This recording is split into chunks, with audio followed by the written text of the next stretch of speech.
Toastmaster, fellow Toastmasters. I have a manuscript here from 101 Things to Tell the Bill Collector. It is addressed to Andrews McNeil Publishing. This will go in the mail tomorrow. It is the 7th place I've mailed the manuscript to. I, fortunately though, not only have a manuscript here, I sent to 6 other publishers. I've been working on this for several years, I'd say 7 to be exact. I was fortunate enough in year 3 to receive a publishing contract. Great, I was so happy that day. I was happy for about 30 days until I found out the publishing contract was no good anymore because the publishing house couldn't pay for the paper anymore. No deal. Out the window. So, I'm reduced to telling these short tidbits to bowling alley crowds, stand up at pizza halls, and Toastmaster clubs around town. My manuscript, 101 Things to Tell the Bill Collector, is a conglomeration of things that I heard when I was a bill collector. I was a journalist for years beforehand, and some of these things were just outrageously funny. They had to be written down. I kept a little box in the corner of my desk. And when I heard an outrageous excuse, I would put it in the box. Years later, I pulled them out to do a paper in English 307 or some title like that, and it just became publishable. And I did a few book readings, and I got it together, put it in manuscript form. I had a little bit of help by the San Antonio Writers Guild to help me proofread a little bit of it and everything. Tonight I'm going to share some things with you. Without further ado, favorite thing I like to tell the bill collector when they call me is, "That's my father. I got to go upstairs and turn him.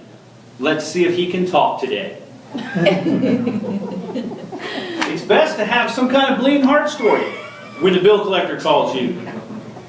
I'll tell you just a few of them, because if you have a bleeding heart story that's good enough, you may get your debt shelved. I know as a bill collector, I did not like calling people that I couldn't collect from, because sure, we got a little salary, but we also got a big bonus on the ones that paid. I went through a series of people missing body parts. Okay, now, some of these might not be as outrageous as I think they are, but when you put in the fact that most of the things, at least 50% of the things people tell a bill collector are false, you'll excuse me for including them in my presentation tonight. One extravagant body part that was missing, a woman told me, "I just got out of the hospital. I just had the operation, Michael. I'm not sure I can pay you. I had one of my breasts removed. I don't know if I should pay you or pay the doctor. What if I need to see him again?" So I told her, I said, "That's okay, ma'am. I'm going to close your file uncollectible." Got on my computer and typed a little bit. I said, "Ma'am, I just need to put a note on your file. Which one was it?" There was one gentleman that was just totally outrageous. When I got him on the phone, he told me, "Call somebody with effing legs. When I grow legs, I'll pay that bill." Scared. I closed his file uncollectible. I took it up to my supervisor. I said, "Look, this guy says he's got no legs," and I believe him. He said, "Okay, I'll tell you what, here's another file. Call this gentleman." So I took that other file back to my desk and put it in the computer, gave him a ring. Turns out he was the first guy's cousin, because he just told me, "I ain't got any arms. When I go arms, I'll call you." And then I really believed him, because I heard this sound like toes running across the keyboard before he hung up on me. Neither one of those gentlemen ever got a call from me again. If you don't have a bleeding heart story, you can try not being home. I'm going to tell you 3 not being home tidbits. 1, he moved to Akron, Ohio. Click.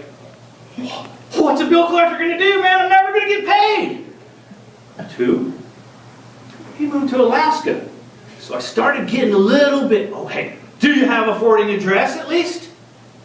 Last I heard, he was living in an igloo with an Eskimo woman. I'm never going to get paid. Now, did I say 3? Yeah. I guess I had a Rick Perry moment. 3, Ziggy. I called a guy down in Miami. And every time I called, I would get, Ziggy's not here, Ziggy's not here. And finally they told me, Ziggy moved back to Jamaica, man. So I knew I was dealing with a bunch of stoners. I closed that file.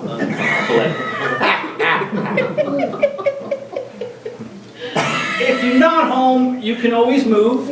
I had people move to Europe.